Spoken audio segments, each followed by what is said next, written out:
जाप आरंभ में 5-7 बार और समाप्ति पर भी 5-7 बार पढ़ना चाहिए।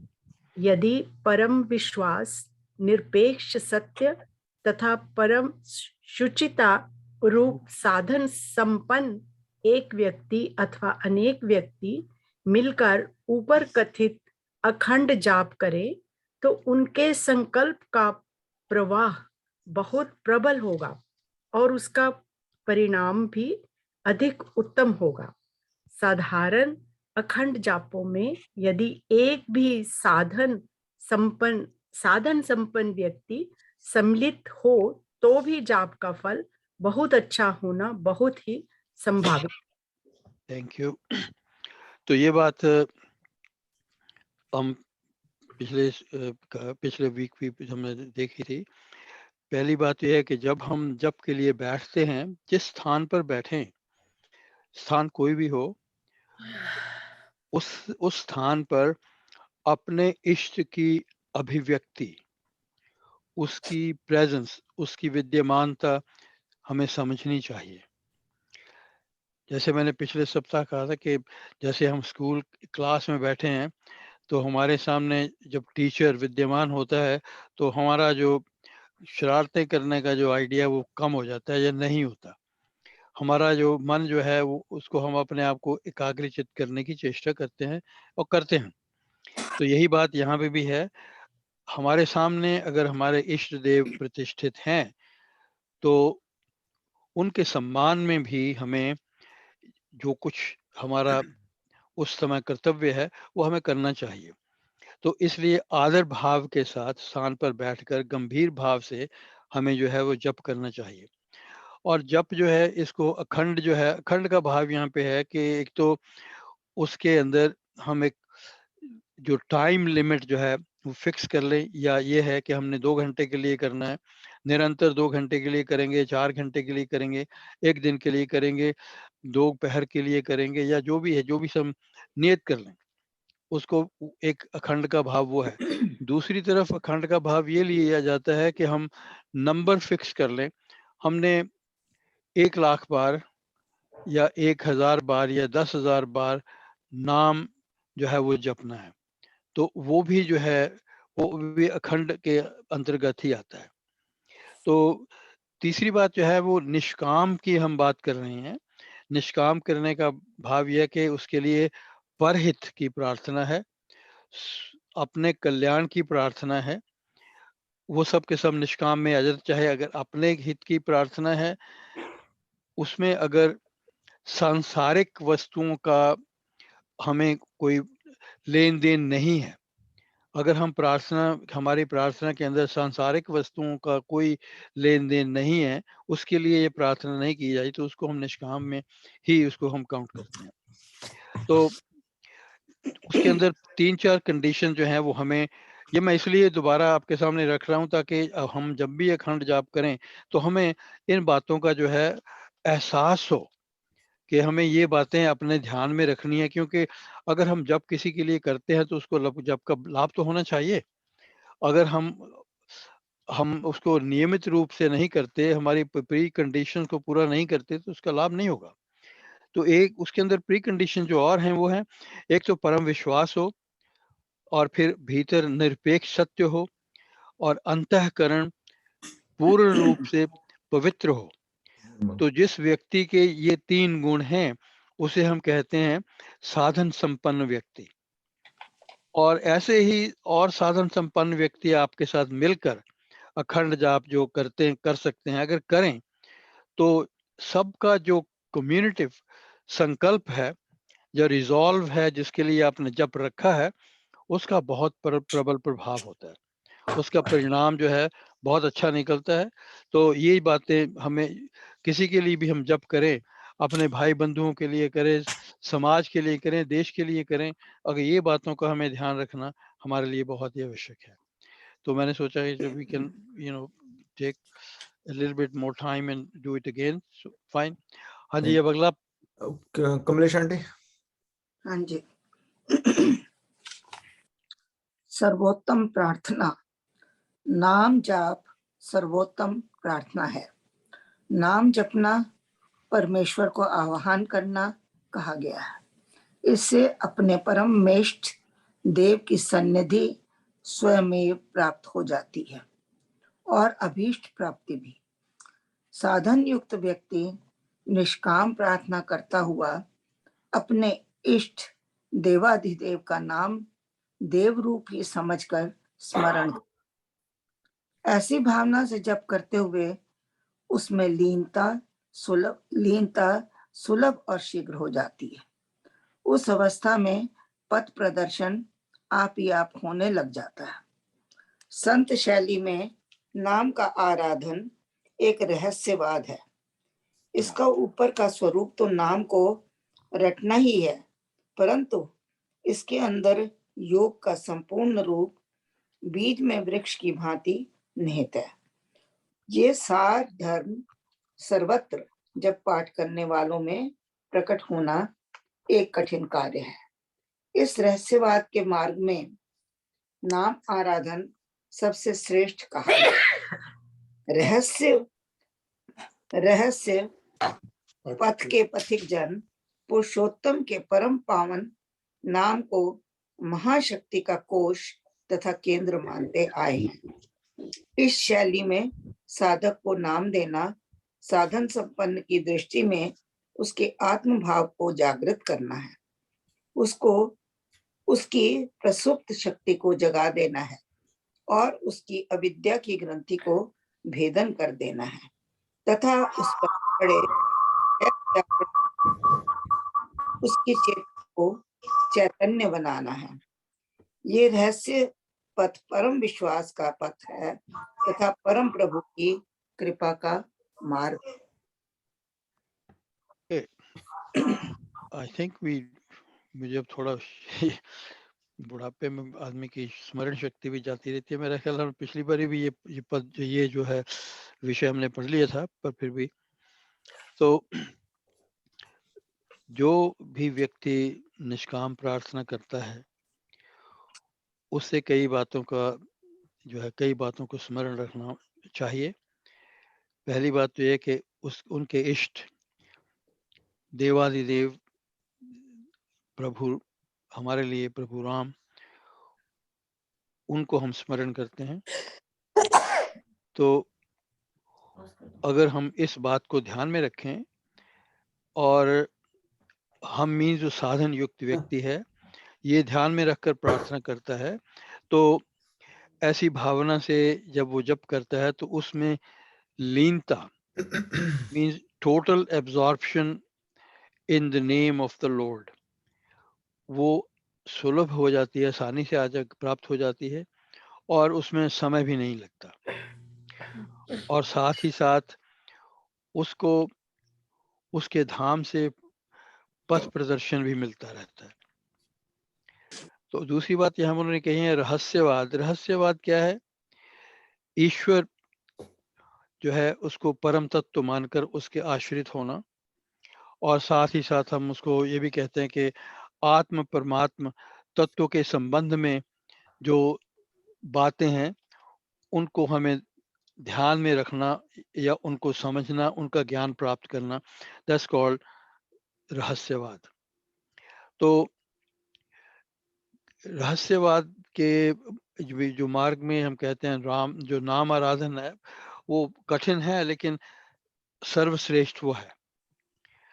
तो जो लोग इस पथ पर चलते हैं उनके भीतर परमात्मा के नाम का और उसकी अत्यधिक शक्ति का या उसकी परम शक्ति का जो केंद्र है वो खुल जाता है। तो साधक जो है उसको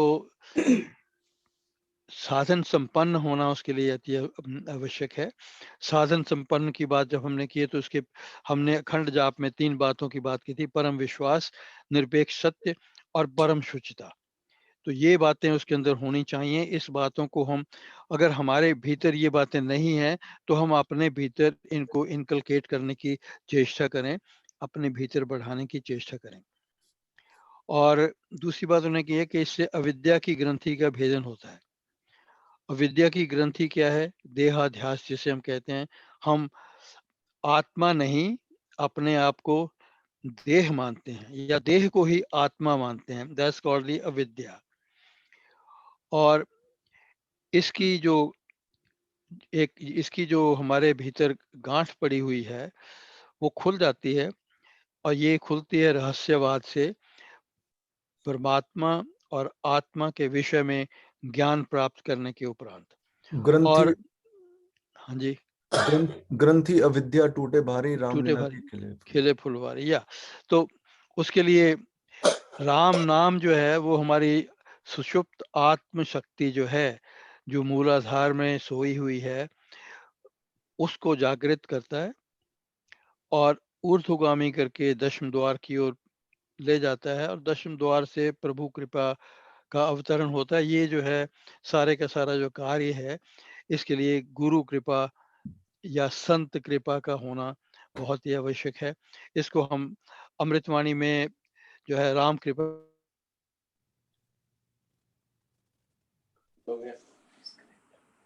केवल जी, केवल जी,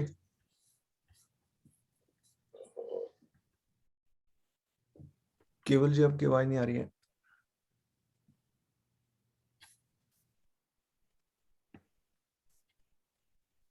हम काम प्रार्थना कौन करेंगे जी? हम सभी करते हैं। आपकी पढ़ेंगे आवाज चली गई थी केवल जी। अच्छा, इट्स ओके। कहाँ से? अब ठीक है? हाँ जी, अब ठीक है। हाँ जी, सुदेश आंटी। हाँ जी।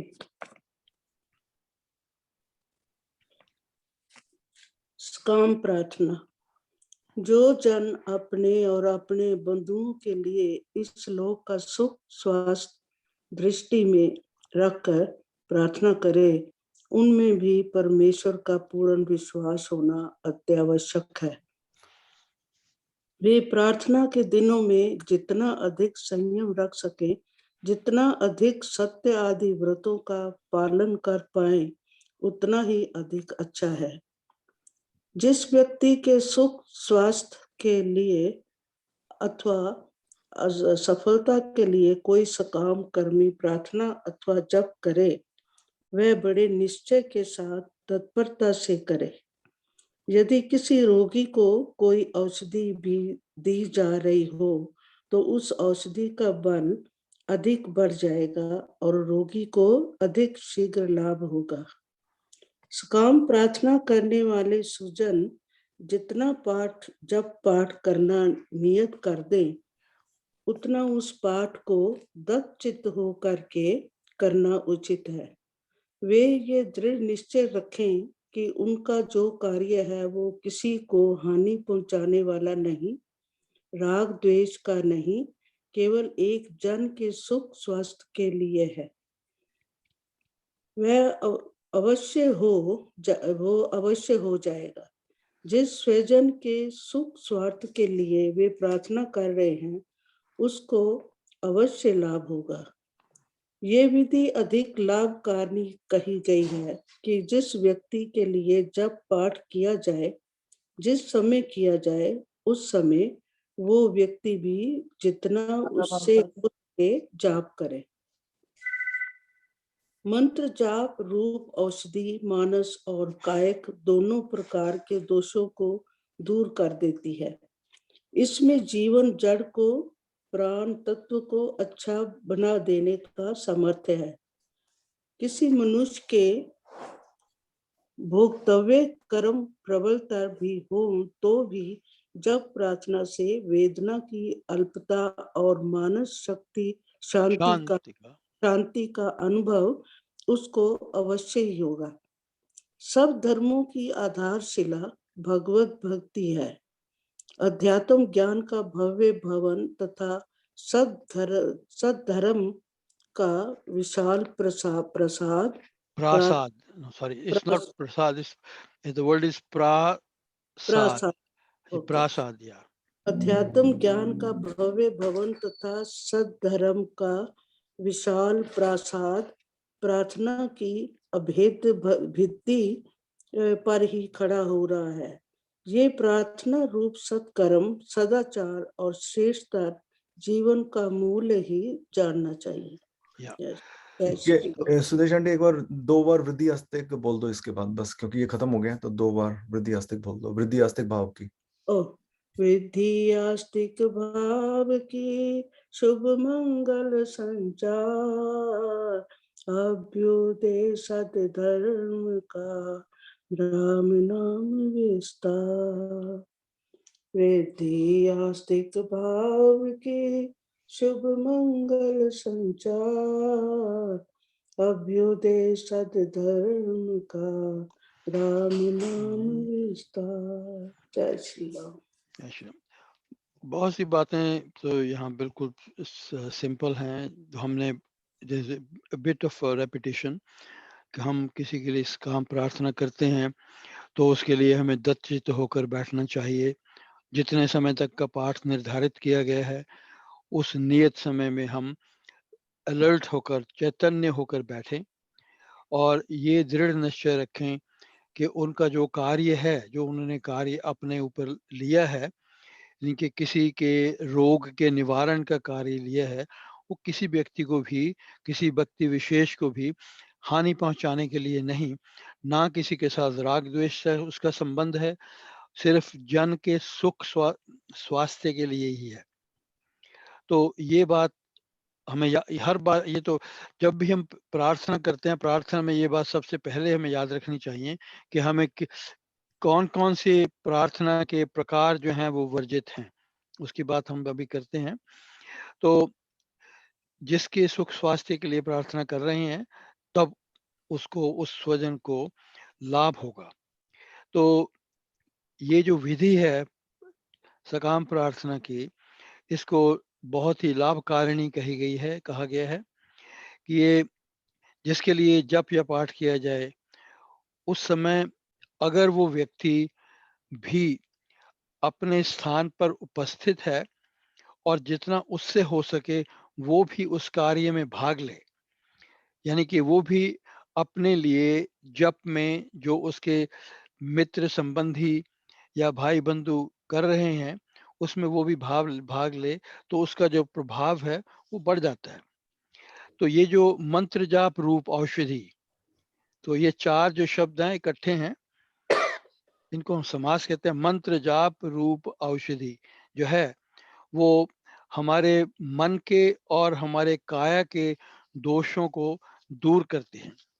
तो ये याद हम ख्याल रखें, मंत्र का ये जो भी हम जाप करते हैं उससे हमारे मन और हमारे काया के जो दोष हैं वो दूर होते हैं।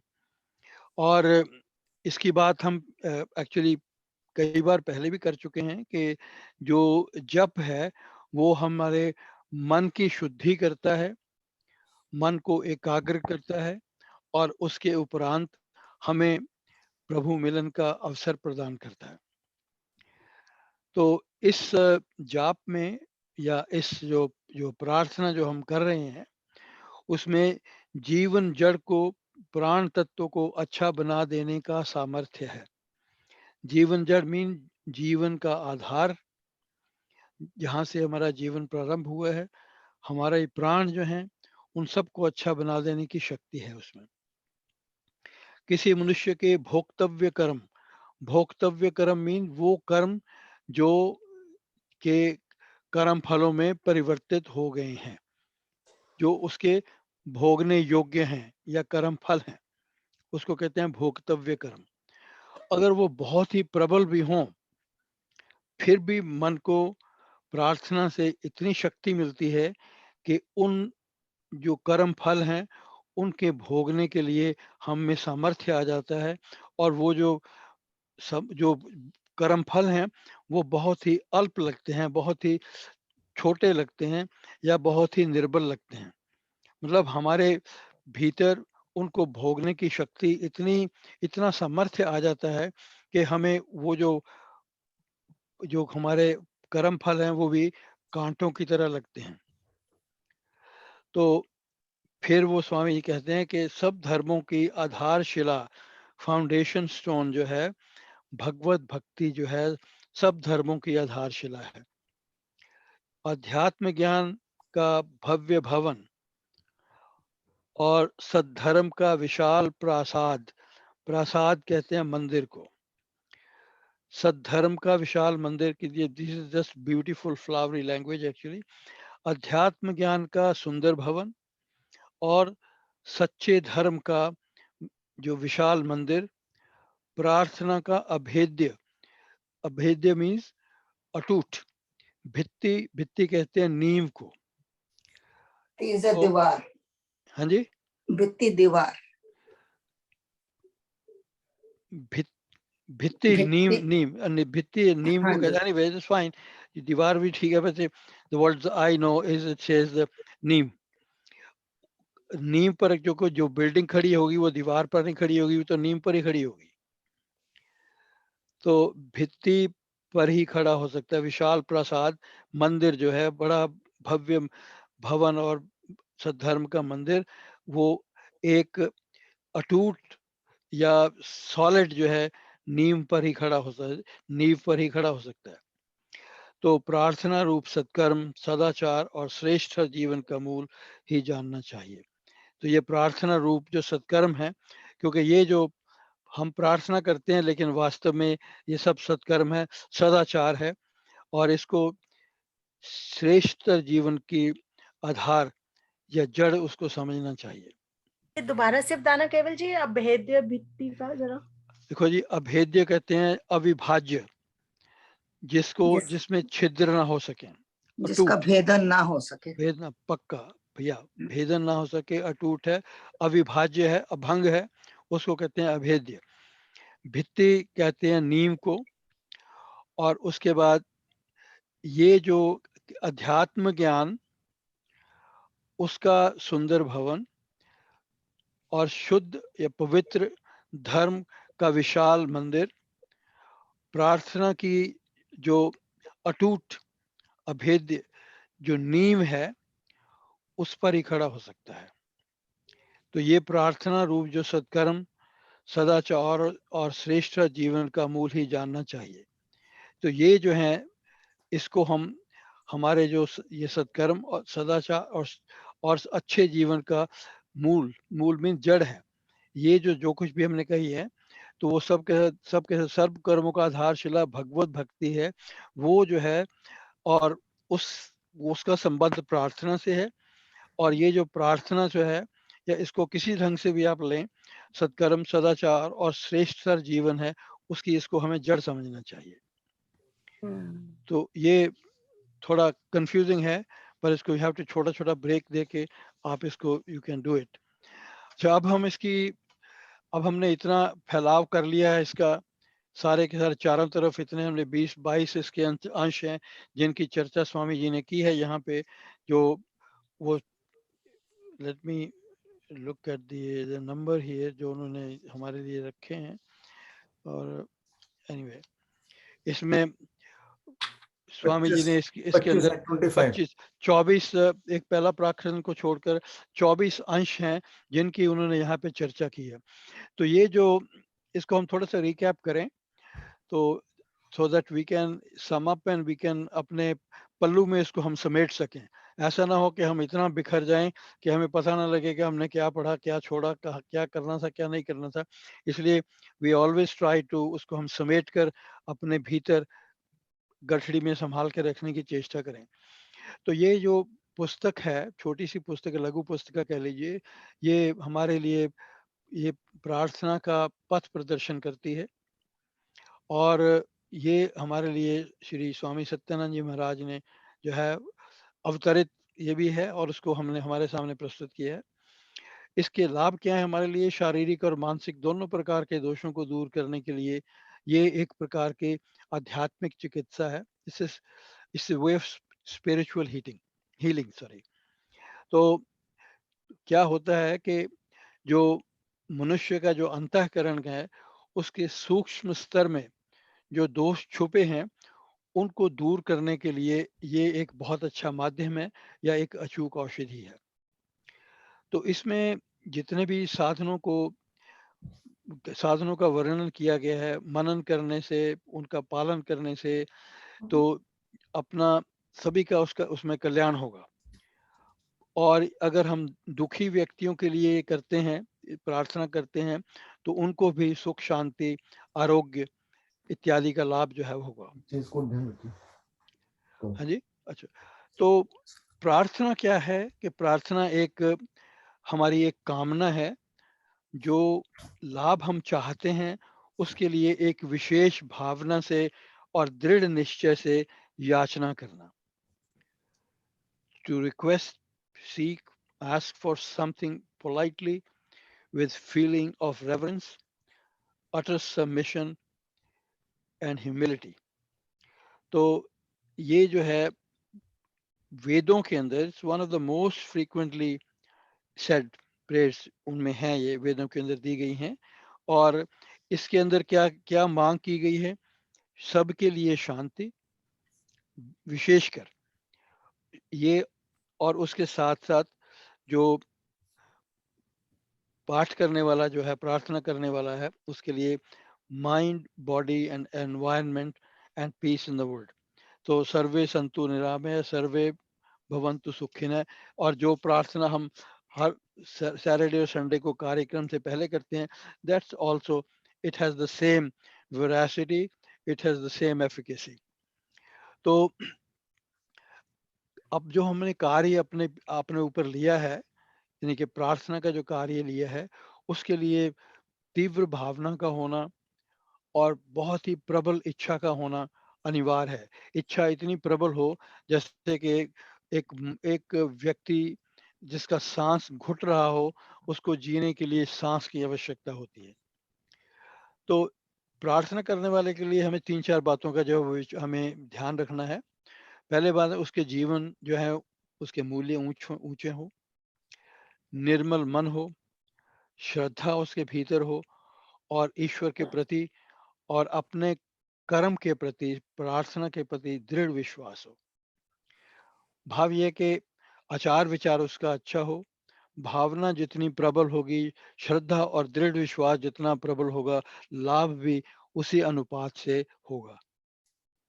तो प्रार्थना को स्वामी जी ने 2 भागों में बांटा है, निष्काम प्रार्थना और सकाम प्रार्थना। निष्काम प्रार्थना जो है वो कल्याण के लिए, आत्म कल्याण हो, मतलब अपना कल्याण हो, और या फिर निस्वार्थ, परहित, पर सुख, पर उन्नति, पर स्वास्थ्य, पर की सफलता के लिए प्रार्थना हो। इतने पर लगा दिए हैं, एक आत्म कल्याण और बाकी सब पर। ये निष्काम प्रार्थना के अंतर्गत आते हैं। और सकाम प्रार्थना में क्या है? अपनों के लिए, अपने लिए सुख, स्वास्थ्य की सुविधा, धन धान्य का लाभ, और उनके अपने और दूसरों के, अपने और अपने संबंधियों के लिए जब जय और विजय की प्रार्थना करना। केवल जी, क्या हाँ जी, निष्काम में भी तो अपने आज आते हैं ना? हाँ आते हैं, वही मैं बात करने लगा था अभी। देखिए, उसमें जब हम निष्काम की बात करते हैं, उसके अंदर 1-2 बातें, जहाँ उसके परिभाषा के अंदर 1-2 बातें आ जाती हैं, उसकी हम अभी आपके सामने मैं रखता हूँ। जब हम आत्म कल्याण की बात करते हैं, उसमें क्या क्या चीजें आती हैं? चित्त शुद्धि आती है, पाप ताप की निवृत्ति, भगवत प्राप्ति, यानी कि परमेश्वर में अत्यंत प्राप्ति, और उसके लिए अचल विश्वास, संशय रहित निश्चय, पूरी श्रद्धा, ये हमारी कामना के अंदर जो है वो होनी चाहिए। तो इसको हम कहते हैं आत्म कल्याण के लिए। और आत्म कल्याण के साथ साथ एक और भी बात हम जोड़ सकते हैं, अज्ञान और कर्म बंध के नाश की प्रार्थना करना, वो भी जो है, और परम आनंद की प्राप्ति की याचना करना, ये भी आत्म कल्याण की प्रार्थना के अंतर्गत आते हैं। और यहाँ पे ये जो प्रार्थना है कामना है, हम दूसरों के लिए करते हैं, कामना है। लेकिन जब उसमें परमार्थ आ जाता है, सांसारिक स्वार्थ नहीं आता या नहीं होता, तो वो दोनों को हम निष्काम प्रार्थना के अंतर्गत ही लेते हैं। उसको निष्काम प्रार्थना ही समझना चाहिए। I hope that answer your question. अगर हम दूसरों के लिए प्रार्थना करते हैं और उसमें सांसारिक स्वार्थ नहीं है, तो वो निष्काम के अंतर्गत आएगा। तो इसको हम दूसरे ढंग से भी देखते हैं, जिस कार्य में कर्तापन और इस लोक संबंधी सुख का कोई प्रयोजन ना हो, उसके भीतर ये भावना कि मैंने किया है, मैंने, मेरी वजह से हुआ है, ये ना हो, और सुख लोक का, इस लोक के सुख संबंधी कोई प्रयोजन ना हो, तो वह कार्य भी निष्काम कर्म ही कहलाता है। तो इसको आप अपनी डेफिनेशन को खुद ही देख सकते हैं, क्या क्या चीजें निष्काम कर्म के अंदर आनी चाहिए, क्या क्या नहीं आनी चाहिए। जी। फिर स्वामी जी बात करते हैं परम विश्वास की, द अनफ्लिंचिंग फेथ और faith of the highest order. तो परम विश्वास क्या है, कैसे होना चाहिए? परमेश्वर में विश्वास, परम विश्वास हो, उसके अस्तित्व में किसी प्रकार का कदापि संशय न हो, परमेश्वर को सदा अपने अंग संग समझना। जो प्रार्थनाशील व्यक्ति है वो ये समझे कि मुझे परमेश्वर की सहायता 24/7 every second of the life is available. जैसे हवा में उड़ने वाला पक्षी है, उसे जो वायु है हर समय, चाहे वो रात का समय हो, दिन का समय हो, उसका साथ देती है। इसी तरह पानी में मछली जो है, उसके चारों ओर, ऊपर नीचे दाएं बाएं दसों दिशाओं में उसको सुरक्षित रखती है। तो इसी तरह जो हमें ये विश्वास रखना चाहिए कि परमेश्वर की सहायता हमारे लिए सजग है और स्फुरित है, available always 24/7, it is always in active mode. तो जब भी हम उससे, उसकी सहायता की हमें मांगने की जरूरत नहीं है, it is already there before you ask. तो अब प्रश्न ये उठता है कि ये मन की ये जो अवस्था है, अभ्यासी को कैसे प्राप्त हो? इसके लिए 4 बातें हमारे भीतर होनी आवश्यक हैं। पहली बात, हम प्रभु का श्रवण करें, उनके नाम का श्रवण करें, उनके जो है उनके गुणों का श्रवण करें, उसको फिर उनका मनन करें। फिर अभ्यास है केवल जी, या सारा अभ्यास से है। या एग्जैक्टली या तो ये आपका जिसको हम श्रवण, मनन और निधि ध्यान, तो नित्य प्रति चिंतन करें, भगवत नाम का आराधन करें और उनके गुणों की चर्चा और कीर्तन करते रहें। ये चौथी जो है ये निधि ध्यासन की अवस्था आ जाती है। तो ये अवस्था अभ्यासी को सहज ही प्राप्त हो जाती है और ये अवस्था बनी रहती है। तो जो बातें हमने स्वामी जी ने कही हैं, अगर हम उन बातों को अपने मन में बैठा कर रखें तो ये अवस्था जो है हमें पर हमेशा के लिए हमारे साथ रहेगी और बनी रहेगी। केवल जी एक सवाल था। हाँ जी। हेलो। हाँ जी, हाँ जी। आवाज कम आ रही है आपकी। ओके, आ रही है अब? अभी भी कम है। अब आपके पास कम है, एक्चुअली हमारे पास एकदम ठीक है चोपड़ा साहब। अच्छा, हाँ जी, फुल ही होगी। हाँ, इसको ठहर, अब आ रही है। वही कैसे हो गया? आपकी आवाज तो आ रही है, पता नहीं आपको हमारी आवाज क्यों नहीं आ रही। अब आ रही है, शायद ये बटन गलत दबा। एनीवे, अच्छा, हाँ जी। मेरा सवाल ये है कि प्रार्थना, आपने कहा फेथ भी होना चाहिए, सच्ची होनी चाहिए, और बहुत सारी और चीजें, निष्काम हो, सकाम हो। अब बिना अपने आप को इन्वॉल्व करे आप कोई चीज मांगते हो, ए ने कहा कि आर्य खान बेल हो जाए, दूसरे ने कहा होनी ही नहीं चाहिए, एक ही प्रार्थना तो मानी जाएगी? एक ही मानिए, वही फैक्ट, वही कानून, वही चीज। जब 2 अदालतें अलग हो सकती हैं तो 2 प्रार्थना, क्या उसको प्रार्थना करने वाले बंदे नहीं होंगे उसके पास? कोई कमी थोड़ी होगी। पहले तो ये बताओ जी, ये आर्यन खान कौन है? नहीं, उसकी जमानत हमने करवा दी है, कोई बात नहीं। नहीं नहीं, देखिए बात यहाँ पे जो स्वामी जी ने कही है कि प्रार्थना जो है वो कौन सी प्रार्थना सिद्ध होती है। जो कई प्रार्थनाएं जो हैं वो वर्जित हैं, 6-7 प्रकार की प्रार्थनाएं जो वर्जित हैं उसकी भी हम बात करेंगे। और अगर आपकी प्रार्थना वो वर्जित कैटेगरी में नहीं आती, पहली बात। दूसरी बात, you have got the credentials for the prayer. तीसरी बात, पर जिसके लिए आप प्रार्थना कर रहे हैं वो वास्तव में उस प्रार्थना की के लिए योग्यता रखता है या नहीं। अगर देखिए आपने तो सच्चे मन से प्रार्थना की, आपको तो पता नहीं है कि वो गिल्टी है या गिल्टी नहीं है, लेकिन उस व्यक्ति को अपने भीतर पता है। तो अगर वो गिल्टी है तो इन ऑल प्रोबेबिलिटी उसको भगवान ही आपको ये कह देंगे कि इसको छोड़ो, कोई और प्रार्थना करो, किसी और बात की बात करो। आपके नहीं, पर मन एक के और तरीका भी है जी इसके लिए, जो कि मैं कई बार करती हूँ, कि अगर आपको मालूम नहीं है कि वो सच्चा है या झूठा है, लेकिन आप चाहते हो कि वो जो है सच्चाई के रास्ते पे उसका जो है निर्णय होना चाहिए, तो आप परमात्मा से प्रार्थना करें कि हम तो जज नहीं है ना, हमें पता है क्या ठीक है क्या गलत है, लेकिन जो कुछ सच्चाई है उसके आधार पर तुम निर्णय करना। नहीं, वो बात आपकी ठीक है, लेकिन प्रश्न तो यहाँ पे ये था कि प्रार्थना दो अब व्यक्तियों ने करी है, तो निर्णय की बात जो है वो हम तो ये चाहते हैं कि हमारी प्रार्थना फलीभूत होगी या नहीं होगी, फलीभूत होगी या नहीं होगी। अब अगर वो होनी चाहिए नहीं होनी चाहिए, उसका उसका जो आंसर है वो कौन देगा? वो जैसे प्रेम नहीं, जी मतलब महाराज क्या प्रार्थना करते तो हैं? एक ही बंदा हम कर रहे हैं अपनी, एक ही, नहीं हम तो ये नहीं सोचे नहीं दूसरा नहीं क्या आप कर रहा नहीं, जैसे है। चोपड़ा अगर जी ने हम कहा है, अपने लिए, नहीं, सॉरी, इकट्ठे भी जिस तो करते हैं प्रार्थना, उन्होंने उन्होंने कहा है ना कि 2 बंदे कर रहे हैं। भिन्न भिन्न व्यक्ति जो है वो एक्चुअली प्रार्थना कर रहे हैं। केवल जी, एक्चुअली कमलेश आंटी ने जो बोला है ना, वो ये बोला है कि जो जिसका मन निर्मल होगा ना, वो कोई ऐसी वैसी चीज के लिए प्रार्थना नहीं करेगा। जैसे कि आंटी ने बताया कि वो सिर्फ जज के इसके लिए प्रार्थना करेगा कि उसको सही मार्ग दिखा के, कि वो जो अपनी जो रिजल्ट दे, वो उसका जो रिजल्ट हो वो बिल्कुल परमार्थिक सत्य के लिए ही हो।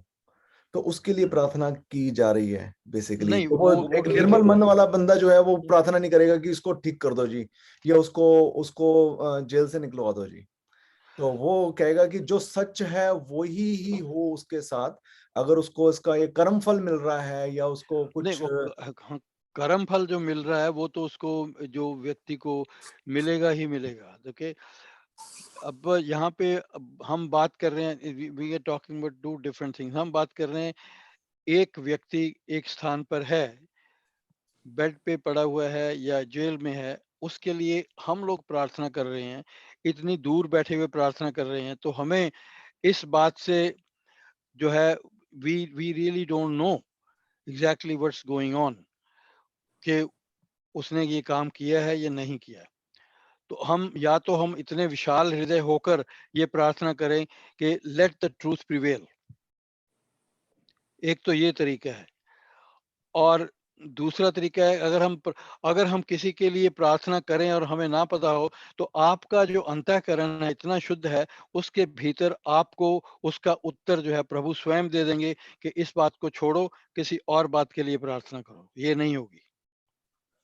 आपने प्रेम जी महाराज के विषय में तो सुना ही है, हाँ जी, हाँ जी, हाँ जी। जब वो प्रार्थना किया करते थे तो उनको, अगर उनकी प्रार्थना जो है वो फलीभूत नहीं होने वाली, या उसके अंदर जो और एलिमेंट्स इन्वॉल्व हैं, या किसी के कर्म फल इन्वॉल्व हैं, या और कोई बात इन्वॉल्व है, तो उनको उसका उत्तर वहीं पे मिल जाता था कि इसको छोड़ो, कोई और बात करो। तो ये exactly I guess, I feel that if we are at that level, हमें भी उसी प्रकार का उत्तर जो है प्रभु के धाम से प्राप्त होगा। ये ठीक, बिल्कुल ठीक है केवल, ये right align the same line है। तो और आई थिंक केवल जितनी पॉजिटिव वाइब्स उस पर्सन तक पहुंचेंगी, तो डिसीजन विल बी राइट।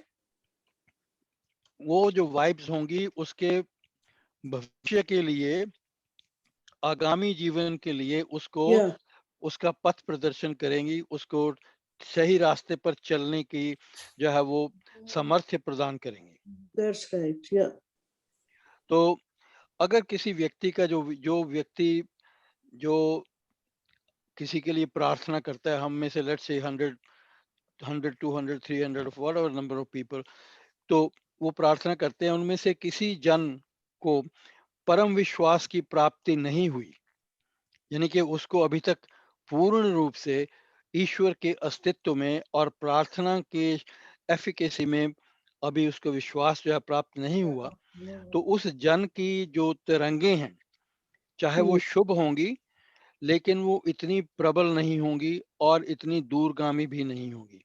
तो उसकी प्रार्थना का कोई बड़ा परिणाम निकालना या निकलना संभव नहीं है। तो इसीलिए स्वामी जी ने कहा आगे कि बड़े बड़े महान उत्सव जो होते हैं और धार्मिक कृत्य होते हैं, उसमें विश्व सुधार के लिए, देश देशांतर की शांति के लिए कामनाएं की जाती हैं और वो फलीभूत नहीं होती। उनका जो परिणाम है, जो फल है, इतना अच्छा जो वो नहीं निकलता। क्यों नहीं निकलता? क्योंकि जो जप करता जो है या जो भी उस कृत्य में भाग लेने वाले व्यक्ति हैं, उनमें परम विश्वास की कमी है और उनका जो निश्चय है वो संशय रहित नहीं है, और उस संशय रहित ना होने के कारण उसमें बल भी बहुत कम होता है। तो आगे वो बात करते हैं आंतरिक पुकार की, कि व्यक्ति की जो आंतरिक पुकार है, जब हम किसी के लिए भी प्रार्थना करें, अपने लिए करें, एक प्रकार के हमारे हृदय से और हृदय की कोर से पुकार निकलती है। और वो पुकार जो है स्वामी जी के हिसाब से वो कैसी होनी चाहिए? जैसे भूख से बिलखते हुए बच्चे की आतुरता से पुकार होती है, उसको ऐसा लगता है बच्चे को मैं अब गए क्या अब गए, वो सहन नहीं कर सकता। फिर दूसरी तरफ वो स्वामी जी लेते हैं नीर भरे नयनों से गदगद, गदगद मीन्स भरे हुए कंठ से जो निकले हुए वचन है, रोमांच और होते हैं। या और ये हृदय की जो निरंतर बहती हुई भावना जो है उसको प्रकट करते हैं।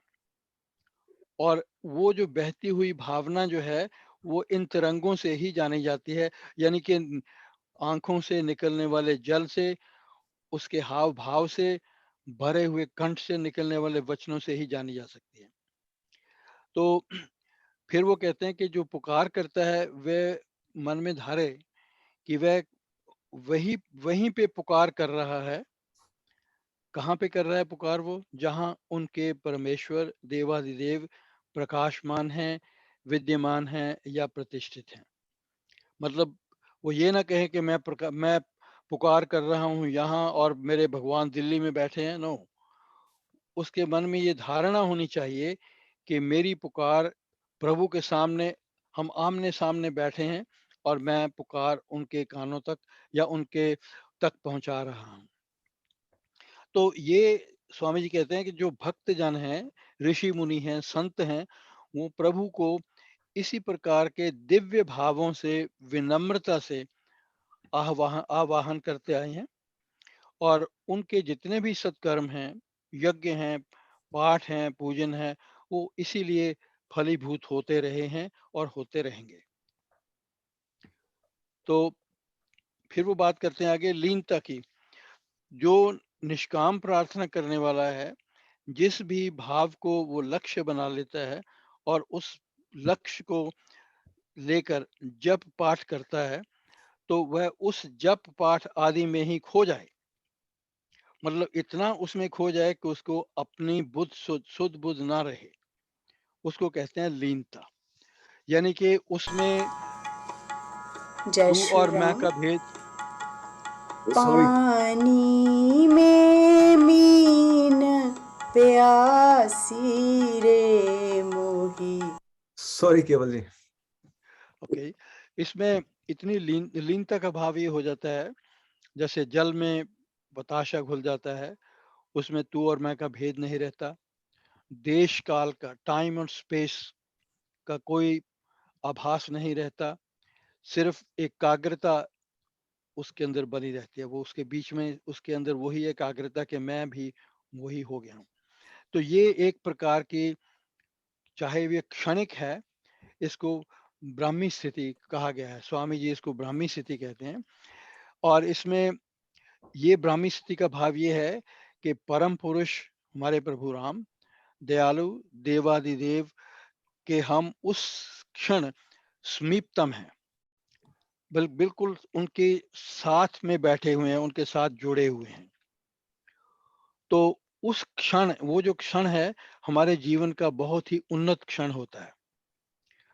तो उस क्षण में जो भी रिजॉल्व, जो भी संकल्प स्फुरित होते हैं, हमारे निकलते हैं, और उसकी जो मानस तरंग है, यानी कि वो जो वाइब्रेशंस हैं उस संकल्प की, वो हमारी कॉस्मिक वाइब्रेशन के साथ मिल जाती हैं। तो कॉस्मिक वाइब्रेशन के साथ मिलने का भाव है कि उसकी गति, it becomes extremely strong, extremely powerful. और जब इवन इट इज पावरफुल, तो जो उसकी तरंग है वो दूरगामी भी होगी और उससे सफलता की भी प्राप्ति होगी। और फिर प्रश्न यही उठता है कि ये अवस्था कैसे प्राप्त होती है? श्रद्धा, परम विश्वास, और उसके बाद तत्परता के साथ जप और आराधना करना। तो ये जो अवस्था है, अभ्यासकर्ता को अपने आप ही प्राप्त हो जाती है। इसका प्रभाव क्या हुआ? प्रभाव ये हुआ कि जो प्रार्थना करने वाला जन है, अपनी इच्छा शक्ति को कि उसके अधिक से अधिक संख्या, जो अधिक से अधिक संख्या लोगों की संख्या को लाभ पहुंचा सकता है। मतलब उसकी प्रार्थना जो है, उसका जो रिजॉल्व है, उसकी तरंगें बहुत दूर तक जाती हैं और फैलती हैं और सफलता देती हैं। तो इसका भाव ये हुआ कि जिसके लिए हम प्रार्थना करेंगे, उन जनों को, असंख्य जितनी बड़ी संख्या हो, सबको वो लाभ पहुंचाएंगी। और इसके साथ साथ इतना ही नहीं, उस व्यक्ति का जो अपना जो मन है वो भी जो है विमल हो जाएगा, होता रहता है। और इसकी चर्चा हम वैसे कई बार कर चुके हैं कि जो जप का प्रभाव क्या है, जप से हमें क्या मिलता है। तो जब एक व्यक्ति जिसका मन इस प्रकार से विमल है, उसके भाव सच्चे हैं, और चाहे वो उसके साथ अपने ही तरह के, अपने सदृश और व्यक्ति मिलकर स्व कल्याण, अपने अपने कल्याण के लिए और जन कल्याण के लिए जो अगर वो प्रार्थना करेंगे, तो उनका अपना और जन का, सभी जनों का कल्याण सुनिश्चित है। तो इसीलिए स्वामी जी ने वहां पे वो मंत्र भी दिया है, अविचल निश्चय हो परम, परम पुरुष में एक, श्रद्धा परम विश्वास हो, संशय त्याग अनेक। एक अद्वितीय परमेश्वर में मेरा अत्यंत अटल निश्चय हो, सभी संशयों का त्याग कर उस परम पुरुष में संपूर्ण श्रद्धा और परम मीन अटूट विश्वास हो, सर्व उत्कृष्ट विश्वास हो। तो ये उन्होंने, स्वामी जी ने मांग किया। इसको हम जो है वो whenever we start the job, उसके अंदर भी हम इसको incorporate कर सकते हैं। तो then Swami ji talks about निरपेक्ष सत्य। निरपेक्ष का मतलब होता है staying neutral, अपेक्षा रहित, तटस्थ, निराश्रित, किसी के ऊपर आश्रित न होकर, पक्षपात के बिना। तो निरपेक्ष का भाव है परम सत्य, जो पक्षपात रहित है। तो जो निरपेक्ष सत्य की साधना करने वाला व्यक्ति है, जो constantly striving to be going toward निरपेक्ष सत्य, तो उसके मन, वचन और कर्म, यानी कि आचार व्यवहार, लेन देन, मेल मिलाप, उसकी सारी की सारी जो सारे का सारा क्रियाकलाप है, उसमें सत्य ही स्फुरित हो, हर कार्य में सत्य बसे। तो श्री रामचंद्र जी ने रामायण के अंदर, वाल्मीकि रामायण में वो कहते हैं कि सत्यमेव ईश्वरः लोके, जगत में सत्य को ही ईश्वर मानो, वही ईश्वर है। और इसी तरह सत्यानाम सत्यम, हमारा आत्म स्वरूप जो है वो भी सत्यानाम सत्यम, सर्व सत्य रूप, हमारा आत्मा भी सर्व सत्य रूप है। तो दोनों जो हैं एक प्रकार से एक ही रूप हैं, दोनों के दोनों। अब तो इसलिए सत्य से टलना, ईश्वर को नकार देना ही समझना चाहिए। ईश्वर क्योंकि सर्व साक्षी है, उसके साक्षीपन को अपने ज्ञान नयनों से ओझल करना, ये जानते हुए भी कि वो साक्षी है, हम गलत काम कर रहे हैं या गलत काम का साथ दे रहे हैं, ये भी उसको ना मानने के समान है। अपना आत्मा भी सर्व सत्य रूप है, उसके ज्ञान पर, चैतन्य भाव पर क्रोध, लोभ, मोह आदि का पर्दा डालना, केवल जी ये- एक कंफ्यूजन है अभी हाँ मुझे। जी, हाँ जी, मैं थोड़ा सा इसे अपने सवाल को एक्सपेंड करके चलूंगा। हाँ जी, हाँ जी, प्रार्थना से भी जोड़ रहा हूँ अमृतवाणी को भी, और जो चैप्टर 10 में हम पढ़ रहे हैं आजकल हाँ जी, स्वरूप के बारे में, हाँ जी, इसमें लंबी सारी व्याख्या हुई बिटवीन कृष्ण एंड अर्जुन। हाँ जी, उसमें बताया गया, आप विभूति योग में बताएं आप हैं क्या, तो उसने सारा बता दिया कि सागरों में सागर हूँ, हवा हवा हूँ, पहाड़ों में, मतलब हर चीज पे मैं ही हूँ, तू मुझ में समा जा, तो तभी या, तेरी तेरी ये तसल्ली होगी।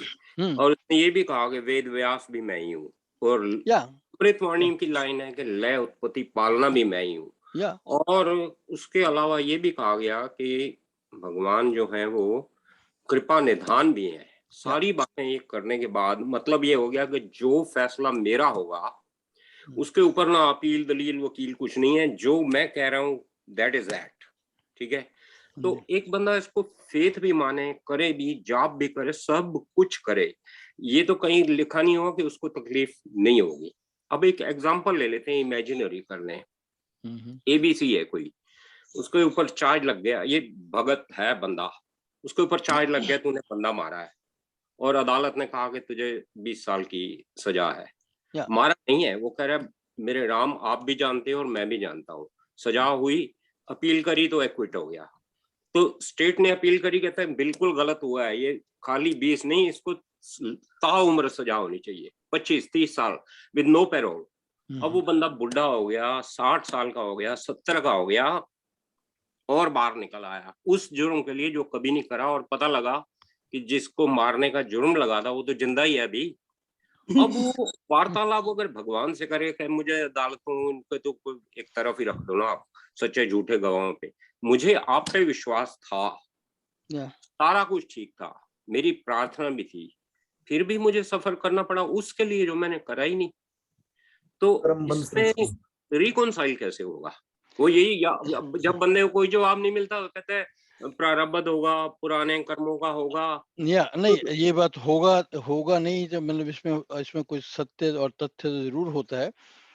आपको मैंने पहले भी इसका एक उदाहरण दिया था, वो श्री धृतराष्ट्र का हाँ जी, और उसको भी यही भ्रांति थी कि मैंने कोई बुरा पाप कर्म नहीं किया तो मैं अंधा क्यों पैदा हुआ। उसको भी इस बात का बहुत बड़ा रोष था। वो कबूतर और का था उसमें वो कबूतर की एग्जांपल आपको दी थी, तो वो उससे 105 या 106 जन्म पहले की बात है, जहां पे उसने ये एक दुष्कर्म कह लिए किया था, और उसका फल उसको 105 या 106 जन्मों के बाद मिला, क्योंकि इंटरवीनिंग जो बर्थ हुए हैं उसके जो सदकर्म थे वो उसके दुष्कर्मों पर भारी रहे, और उसके बाद जाके उसको इस बात का जो है वो फल मिला, जब उसके सदकर्म न्यून हुए और जो उसका पाप का जो पलड़ा था वो भारी था। अब इसलिए ये कहना व्यक्ति के लिए, हम इस बात के लिए हमेशा रोते हैं कि मैंने तो कुछ किया नहीं, मेरे साथ ऐसा क्यों हुआ, ऐसा नहीं होना चाहिए था, लेकिन उसके जो है उसका हम जो उत्तर जो है वो नहीं जानते। एक्सक्यूज मी,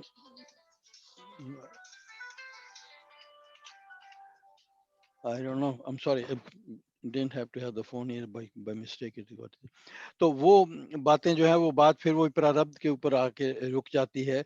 तो एक तो हम कहते हैं this is a cop out, कि हम जब हमें कोई और उत्तर नहीं मिलता तो हम उसका जो है उत्तर है प्रारब्ध के ऊपर थोप केवल जी देते हैं। प्रारब्ध की भी तो गीता में ही कहा गया ना। या दैट्स राइट, दैट्स तो राइट। फिर अगर हम एक ही उस पे चलें तो फिर पूरी गीता को हम उस पे उसका भी मानना पड़ता है ना, प्रारब्ध। नहीं मानना पड़ता है, लेकिन कई बार ऐसा होता है कि लोग जो है ना, जो लोग जिनका गीता में विश्वास नहीं है, या आमतौर पर लोग ये कह देते हैं well this is the easy way out, उसको आप एक ढाल बना के उसको आप उपयोग करते हैं।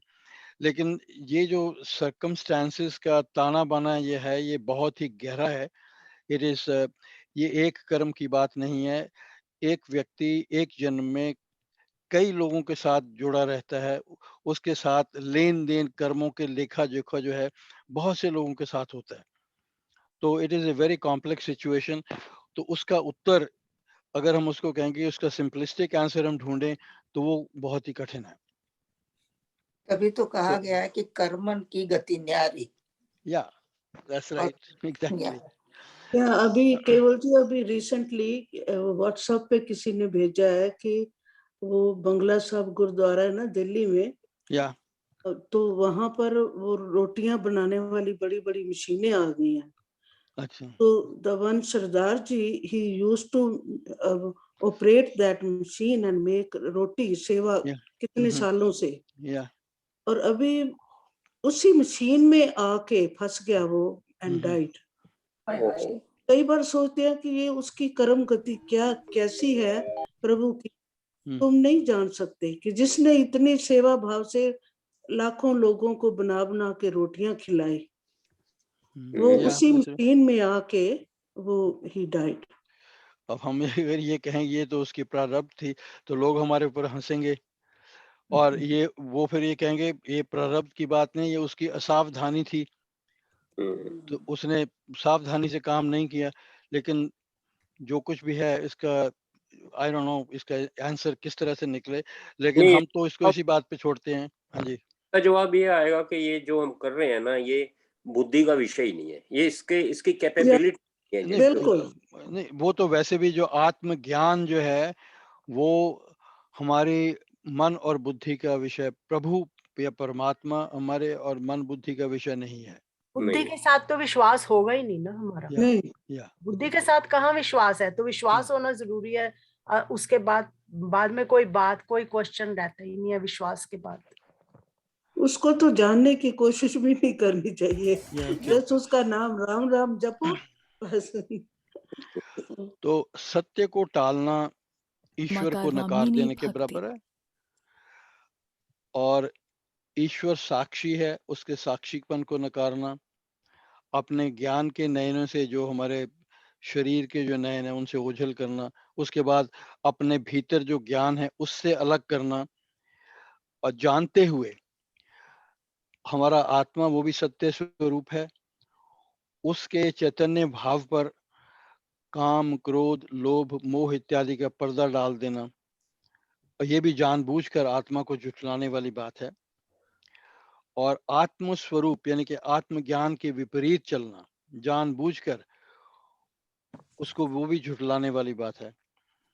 और अपने आप को अपने भीतर के साक्षी के ज्ञान के विपरीत कर्म करना। या can you give me second please, hold on Vipin ji, एक सेकंड। हाँ जी, हाँ जी।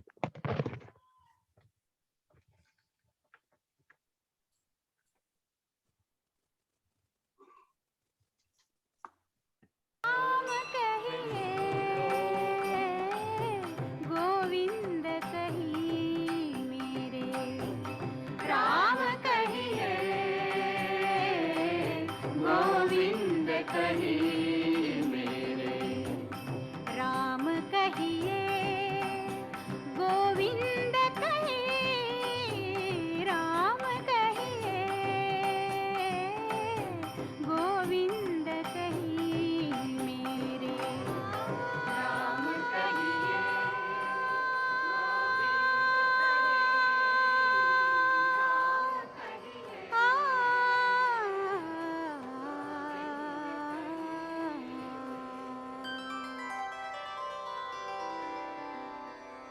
करम की गति न्यारी, संतो करम की गति न्यारी, संतो बड़े बड़े नयन दिए मिरगन को, बन बन फिरत उघारी, संतो करम की गति न्यारी, संतो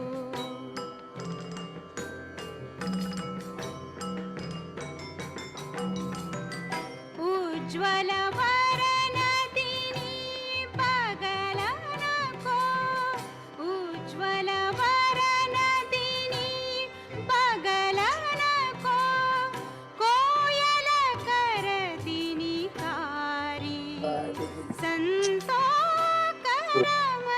कर बिनिकारी न्यारी संतो।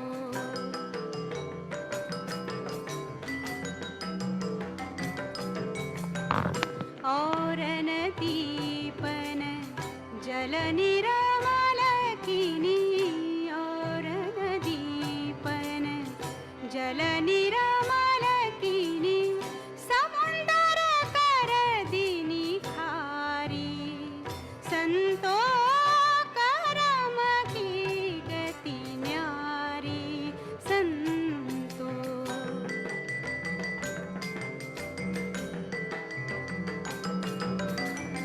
मूरख को तुम राज दियत हो, मूरख को तुम राज दियत हो, पंडित फिरत भिकारी संतो करम की गति न्यारी संतो।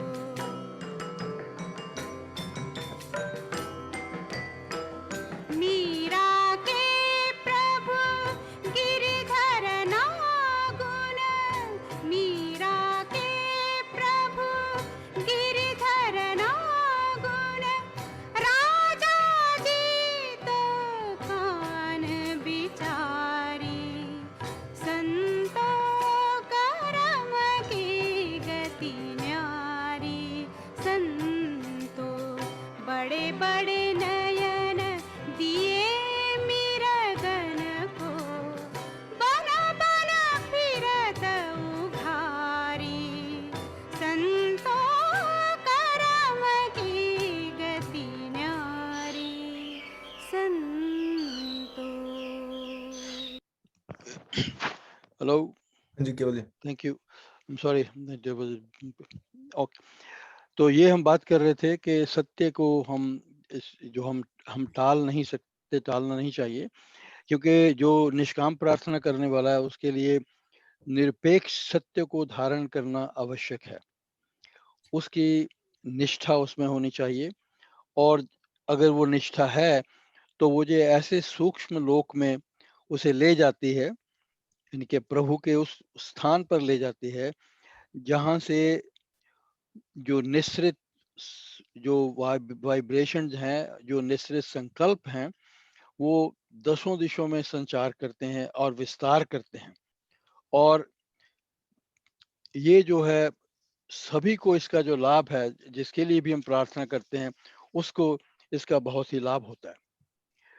तो सत्य पालन जो है वो किस तरह से किया जाए, तो उसके लिए सबसे बड़ी बात जो है वो कहते हैं कि मानस विचारों पर व्यक्ति का पूरा वशीकरण, पूरा कंट्रोल, पूरा नियंत्रण, अंकुश होना चाहिए।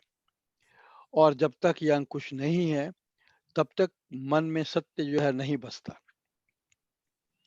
तो मन में निरपेक्ष सत्य स्थापित कैसे हो, यानी कि जो हमारे मन के विचार हैं वो विमल हों। और वो कैसे हों?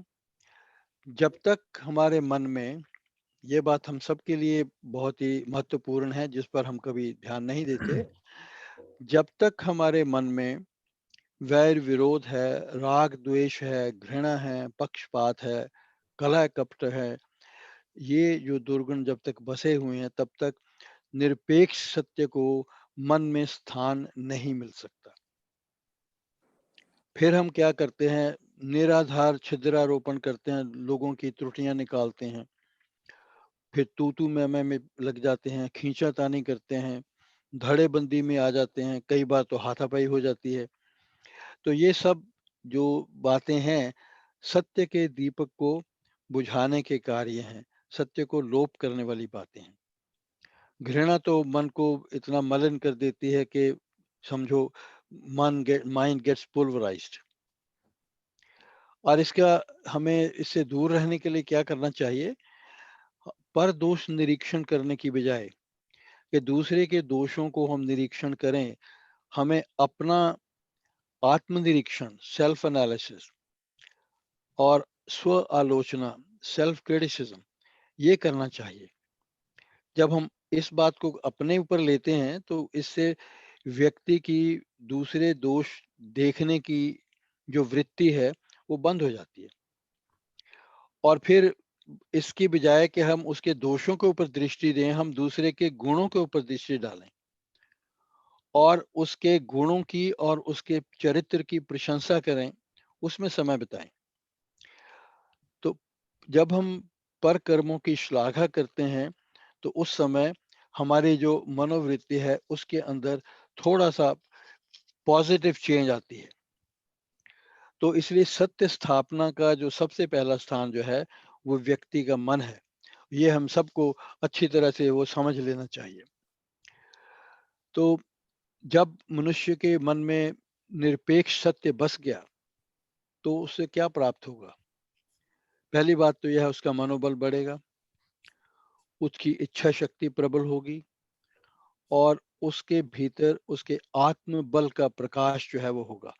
तो हम शरीर का अवलंबन छोड़कर आत्म अवलंबन जो है उसको ग्रहण करेंगे। तो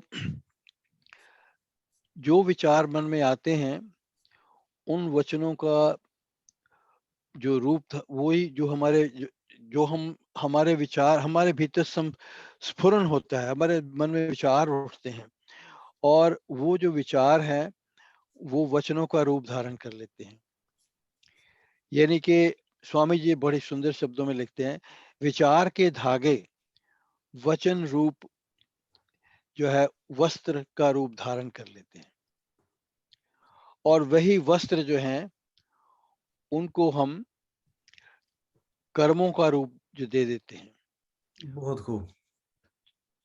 तो ये चीजें जो है अपने वचनों में सत्य को इसलिए क्या कहा जाता है, क्योंकि हम विचार से शुरू करते हैं, फिर वचन रूप में आते हैं और वचन के बाद फिर हम उसको कर्म में आ जाते हैं। तो हम विचारों को वचनों में परिवर्तित करते हैं और वचनों को हम टेलर मेक करके अपने कर्मों में ले जाते हैं। तो इसलिए अपने वचनों में सत्य जो है हमें बसाना चाहिए और इसके अंदर बहुत ही बड़ी सावधानी की बरतने की आवश्यकता है। तो इसका मतलब ये होता है कि जो हमारे विचार है वो साकार रूप धारण कर लेते हैं। Yes, right, exactly, thank you. तो ये और कहाँ उससे भी, हाँ जी, कहाँ पर ये बड़ा अच्छे वर्ड थे एक्चुअली आपके, ये जहाँ से भी आपने ये देखा है ये कि नंबर स्वामी 10 जी के सत्य वचन है, उसके अंदर आप जाइए, I think you will find that. तो हम उससे भी एक स्टेप और भी अगर पीछे चले जाएं तो हमारे भीतर पहले जो है वो स्फुरन होता है और जिसको हम कहते हैं एडी करंट्स, और वो जो हैं वो हमारे भीतर हम खाते हैं, जो हम पीते हैं, उनसे उसकी ऊर्जा से वो उत्पन्न होते हैं। तो we go way back to one step further down the line, we say कि जो हम खाते हैं वो ही हम बनते हैं। तो उसके बाद विचार, इसीलिए ये जो कहा जाता है कि हमें जो है ना we should adopt vegetarianism rather than be carnivore और मीट खाने की बजाय। तो स्फुरन से विचार जो है उससे वचन और वचनों से कर्म। तो ये इस प्रकार की बात, ये सारे का सारा सिस्टम इस तरह से चलता है। लेकिन सत्य बोलना सत्य का पालन करना बहुत कठिन है, इतना सरल नहीं है जितना हम कह देते हैं कि सत्य का पालन करना चाहिए। इसके अंदर स्वामी जी कहते हैं इसके अंदर बड़ी वीरता की आवश्यकता है, विच इज ट्रू। तो सत्य बोलने का भाव है अपने अंग संग सभी जनों को रुष्ट करना। रुष्ट करना, रुष्ट करने तो नाराज करना, क्योंकि हर एक व्यक्ति ये चाहेगा कि आप उसका साथ दें। अगर उन्होंने कोई विशेषकर अगर उन्होंने कहीं पे झूठ बोला, जो ऐसा कार्य किया है, उस वजह में they want to have a sakshi, और वो आपकी साक्षी चाहेंगे। पर आपने तो सत्य वचन का जो है वो पालन करने का वचन ले ली, अपने आप को ये अपने क्या बोलते हैं, यू हैव टेकन ए वाव। तो फिर वो क्या होगा, वो तो फिर आपके साथ तो उसका रुष्ट हो जाएगा। लेकिन इसके साथ साथ सत्य वचन बोलने से मनुष्य की मान प्रतिष्ठा बढ़ती है, उसके लेन देन में खरापन झलकता है। तो लोग ये सोच लेते हैं कि अगर इस व्यक्ति ने, अमुक व्यक्ति ने ये वचन दे दिया है तो पत्थर पे लकीर है, पूरा विषय होगा। तो इसलिए अपने वचनों पर पूरी तरह से पहरा देना चाहिए।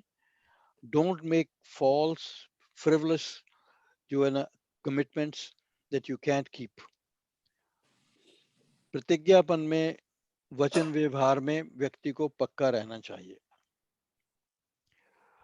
और यही बात आगे कहते हैं, जो अपने व्यवहारिक हाँ और ना, उसमें भी दृढ़ता जो है वो होनी चाहिए। प्रार्थना करने वाले के लिए ये विशेष रूप से कहा गया है कि वो he should not buckle under pressure, हाँ को ना में बदल दे और ना को हाँ में बदल दे।